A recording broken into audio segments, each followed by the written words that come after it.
তাদেরকে কিন্তু মাঠে পাওয়া যায় না, তাদেরকে কিন্তু নেতৃত্ব দেওয়ার জন্য কোথাও পাওয়া যায় না। তারা কিন্তু আমাদেরকে এতিম করে রেখে পালিয়ে গেছে।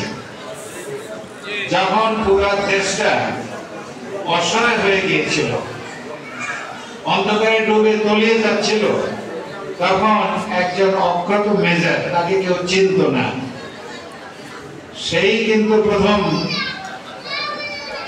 ডিক্লেয়ার করেছিলেন উই রিভোল্ট, অর্থাৎ আমরা বিদ্রোহ করলাম। কে সে? ওই এক ডিসিশন নেই, এক কি বলে বক্তব্যই উনি অক্ষত থেকে বিখ্যাত হয়ে গেলেন।